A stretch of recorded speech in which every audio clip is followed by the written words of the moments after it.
Myself Rohit Sharma. Welcome to our YouTube channel. आज हम एक नया सब्जेक्ट लेकर स्टार्ट कर रहे हैं, मेडिकल सर्जिकल नर्सिंग। ठीक है, तो सबसे पहले अपन बात करते हैं मेडिकल सर्जिकल नर्सिंग। होता क्या है medical surgical nursing? Medical surgical nursing की एक वो ब्रांच है जिसके अंदर अपन दो चीज की स्टडी करते हैं। सबसे पहले अपन बात करते हैं मेडिसिन के बारे में और दूसरा अपन बात करते हैं सर्जरी के बारे में। ओके, मेडिसिन क्या होती है? कोई भी डिजीज है, कोई भी बॉडी से डिजीज है, उस डिजीज को ट्रीट करने के लिए जो मेडिसिन काम में ली जाती है उसकी स्टडी करते हैं। सर्जरी के अंदर अपन क्या करते हैं? कोई भी डिजीज को क्योर करने के लिए सर्जिकल प्रोसीजर यूज किया जाता है। ठीक है, इसके अंदर अपन क्या करेंगे? मेडिकल सर्जिकल जो नर्सिंग है इसके अंदर डिजीज की स्टडी करते हैं। क्या करते हैं? Study of disease. साइंस की वो ब्रांच है जिसके अंदर अपन क्या करते हैं? डिजीज की स्टडी करते हैं।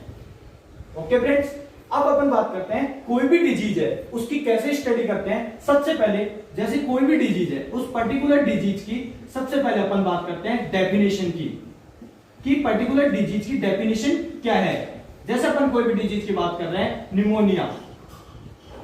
अब सबसे पहले निमोनिया के बारे में अपन डेफिनेशन बात करेंगे कि निमोनिया कौन से सिस्टम से रिलेटेड डिजीज है। सबसे पहले अपन बात करेंगे डेफिनेशन कि निमोनिया होता क्या है। सेकंड नंबर पे अपन देखेंगे ईटियोलॉजी। ईटियोलॉजी क्या होती है? ईटियोलॉजी जैसे बोल दो रिस्क फैक्टर। कोई भी डिजीज है उसके रिस्क फैक्टर क्या है, ऐसे कौन कौन से फैक्टर है जिसके कारण वो डिजीज हो सकती है, चांसेस हो सकते हैं। थर्ड नंबर पे अपन बात करते हैं इंसिडेंस। उसकी इंसिडेंस रेट देखते हैं। इंसिडेंस रेट क्या होती है कि वो डिजीज कितनी ज्यादा स्प्रेड आउट हो रही है। फोर्थ नंबर पे अपन बात करते हैं कोज ऑफ डिजीज। कोई भी डिजीज है उसका कोज क्या है, किस कारण वो डिजीज स्प्रेड आउट हो रही है। फिफ्थ नंबर पे अपन बात करते हैं पैथोफिजियोलॉजी।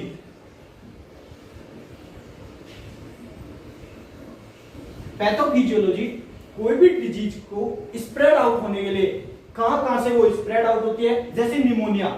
निमोनिया क्या है? एक रेस्पिरेटरी सिस्टम से रिलेटेड डिजीज है जो कि क्या होती है, लंग्स के अंदर क्या हो जाता है, जो पेरेन्काइम है उसका कंसोलिडेशन हो जाता है। मींस वो जो पेरेन्काइम है वो क्या हो जाता है, सॉलिड हो जाता है। तो मतलब ये जो लंग्स तक जो बैक्टीरियल इंफेक्शन है, जो निमोनिया बैक्टीरिया है स्ट्रेप्टोकोकस, वो कैसे लंग्स तक पहुंच पाते हैं उसके बारे में अपन पढ़ते हैं पैथोफिजियोलॉजी के अंदर।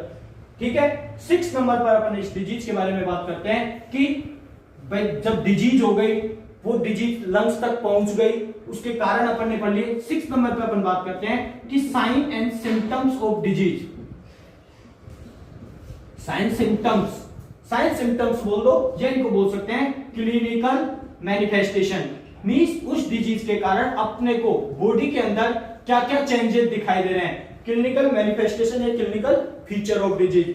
7 नंबर पर अपन जो बात करते हैं डायग्नोसिस ऑफ डिजीज। जब डिजीज का क्लिनिकल मैनिफेस्टेशन अपन को पता चल गया, उसके बाद क्लिनिकल फीचर अपन को पता है, तो उसके बाद अपन बात करते हैं डायग्नोसिस कि कोई भी डिजीज है उसका डायग्नोसिस कैसे करेंगे। अपन ने जैसे ब्लड टेस्ट करवा लिया, सीबीसी रिपोर्ट करवा ली, बायोकेमिस्ट्री करवा ली, या हो सकता है उसकी एमआरआई करा ली, सीटी स्कैन करा ली, तो उसका डायग्नोसिस अपन डिजीज का कैसे कर रहे हैं वो फिर उसके बाद अपन क्या करते हैं, ट्रीटमेंट। अब ट्रीटमेंट में जब बात करते हैं तो दो तरह का ट्रीटमेंट आता है। एक आता है मेडिकल ट्रीटमेंट और सेकंड नंबर पे जो ट्रीटमेंट आता है वो आता है सर्जिकल ट्रीटमेंट। मेडिकल जो ट्रीटमेंट होता है उसके अंदर अपन क्या बात करते हैं कि कोई भी डिजीज है उसको क्योर करने के लिए कौन कौन सी मेडिसिन यूज की जाती है, जो अपन फार्माकोलॉजी में बात करेंगे। और सर्जिकल ट्रीटमेंट के अंदर कोई भी डिजीज को क्योर करने के लिए, जैसे अपेंडिसाइटिस है, उसके अंदर क्या करते हैं, अपेंडिक्स को निकाल दिया जाता है, रिमूव कर दिया जाता है, अपेंडेक्टोमी। तो वो सर्जिकल प्रोसीजर है। ठीक है, उसकी बात करते हैं। ट्रीटमेंट के बाद अपन जैसे ट्रीटमेंट कर दिया कोई भी डिजीज का, उसके बाद अपन क्या करते हैं, ट्रीटमेंट करने के बाद जैसे डिजीज को ट्रीटमेंट कर दिया, सर्जिकल ट्रीटमेंट हो गया, उसके बाद अपन क्या करते हैं, नर्सिंग केयर प्रोवाइड करते हैं। अब नर्सिंग केयर के अंदर दो तरह की केयर होती है। नर्सिंग केयर के अंदर सबसे पहले अपन देखते हैं मेडिकल डायग्नोसिस, कि अपन देख कोई भी पेशेंट को यदि आप नर्सिंग केयर प्रोवाइड करते हैं, नर्सिंग केयर दो तरह की होती है, pre operative and post operative nursing care. दो तरह की नर्सिंग केयर प्रोवाइड की जाती है, ठीक है। उसके बाद नर्सिंग केयर के अंदर अपन मेडिकल डायग्नोसिस को देखते हैं। मेडिकल डायग्नोसिस का जैसे पता चलता है उसके बाद अपन क्या करते हैं, उसको नर्सिंग इंटरवेंशन दी जाती है कि अपन को ये उसके बारे में डिजीज का टाइम टू टाइम मेडिसिन लेना चाहिए, वो अपन बात करते हैं। इस मेडिकल सर्जिकल नर्सिंग के अंदर अपन क्या करेंगे, एक एक सिस्टम को लेंगे, उससे रिलेटेड डिजीज के स्टडी करेंगे, ठीक है। सबसे पहले अपन बात करते हैं, कैसे बात करेंगे। सबसे पहले अपन बात करते हैं डिजीज रिलेटेड टू ब्लड। जैसे ब्लड से रिलेटेड डिजीज हो गई। अब ब्लड से रिलेटेड डिजीज कौन कौन सी हो गई, सबसे पहले एनीमिया,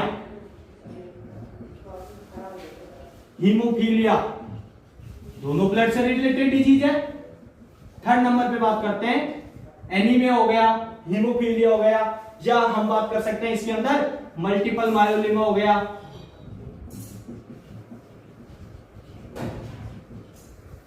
ये इसके अंदर अपन बात कर सकते हैं सिकल सेल एनीमिया हो गया, ठीक है, थैलेसीमिया हो गया। ये ब्लड रिलेटेड डिजीज होती है, ठीक है। सेकंड जो डिजीज की बात करते हैं, disease related to cardiovascular system.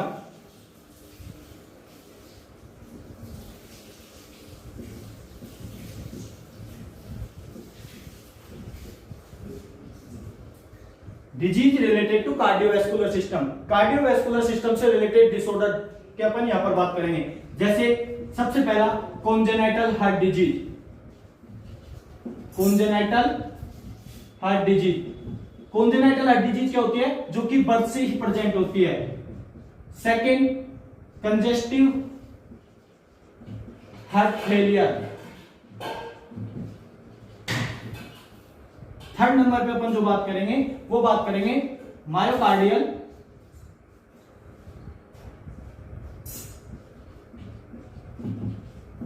Infraction. Angina pectoris हो गया,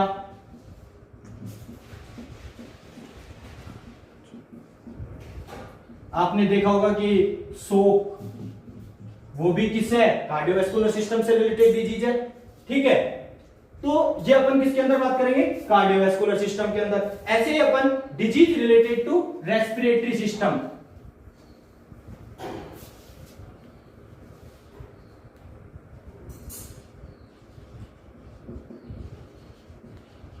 रेस्पिरेटरी सिस्टम के अंदर कौन कौन सी डिजीज की बात करेंगे, अस्थमा हो गया, अस्थमा हो गया, निमोनिया हो गया,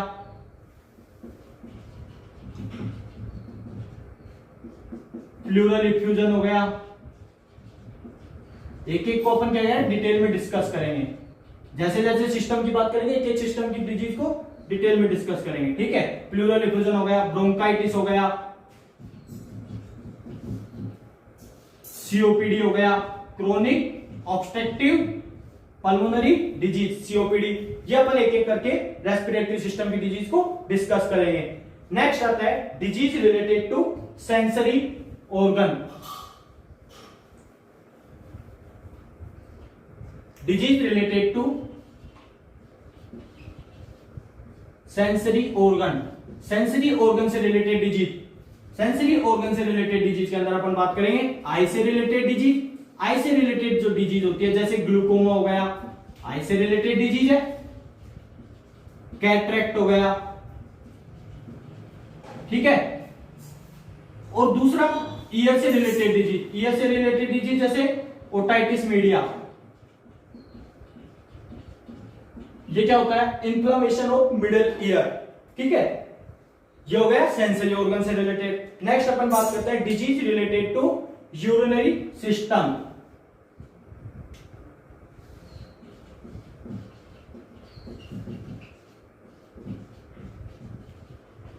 disease related to urinary system.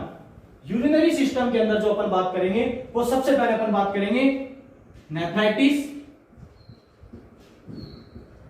Inflammation of nephrons. Second number पे अपन बात करेंगे acute renal failure. Third number पे अपन बात करेंगे CRF या इसे CKD, क्रोनिक किडनी डिजीज भी बोलते हैं। क्रोनिक रीनल फेलियर बोल दो या क्रोनिक किडनी डिजीज।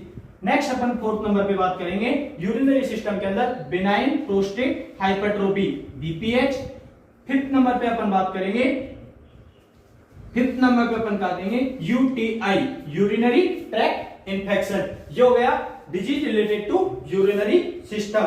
नेक्स्ट अपन बात करेंगे disease related to reproductive system. अपन क्या करेंगे, एक एक सिस्टम को लेकर स्टडी करेंगे।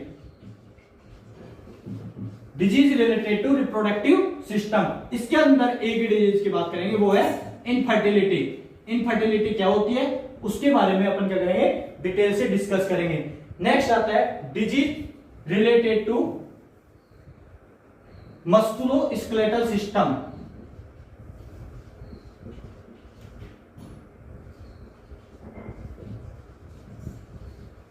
इसके अंदर अपन बात करेंगे ओस्टियोपोरोसिस के बारे में। ओस्टियोपोरोसिस क्या होता है, ओस्टियोमलेशिया क्या होता है,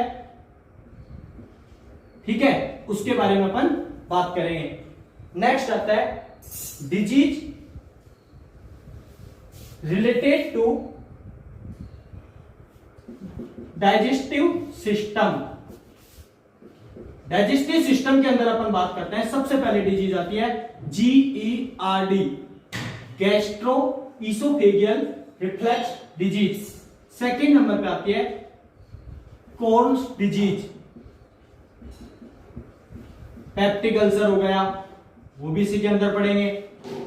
पेप्टिक अल्सर हो गया, जब हो सकता है हिपेटाइटिस हो गया, हिपेटाइटिस के अंदर भी यही पढ़ेंगे, ठीक है। सिरोसिस ऑफ लीवर हो गया, वो भी डाइजेस्टिव सिस्टम के अंदर पढ़ेंगे। या कोलेसिस्टाइटिस हो गया, वो भी अपन किसके अंदर पढ़ेंगे, डाइजेस्टिव सिस्टम के अंदर। नेक्स्ट आता है disease related to endocrine system.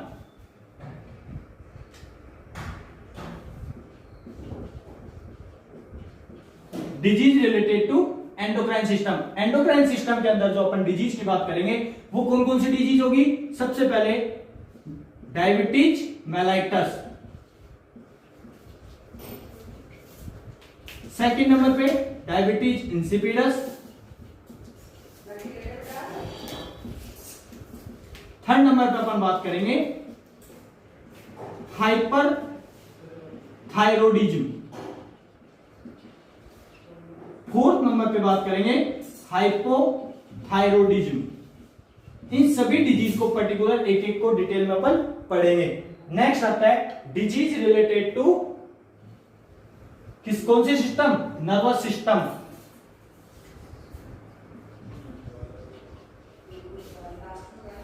Nervous system से रिलेटेड डिजीज, इसके अंदर अपन बात करेंगे CVS, सेरेब्रोवैस्कुलर एक्सीडेंट, ये बोल सकते हैं स्ट्रोक।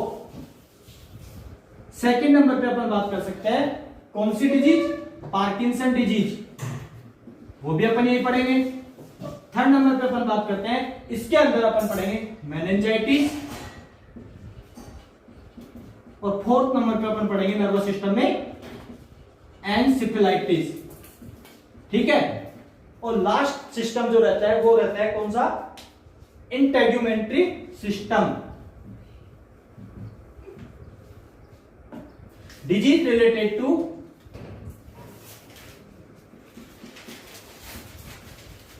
इंटेग्यूमेंटरी सिस्टम, स्किन से रिलेटेड डिजीज। इसके अंदर अपन जो बात करेंगे वो कौन कौन सी बात करेंगे, सोरियासिस,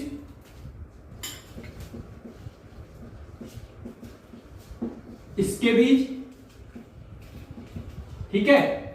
स्किन के अंदर अपन बात करते हैं कौन सी डिजीज आती है, बर्न, क्योंकि बर्न जो होता है वो उसमें भी क्या होता है, स्किन डैमेज होती है। तो ये किसके अंदर बात करेंगे, स्किन के अंदर, ठीक है।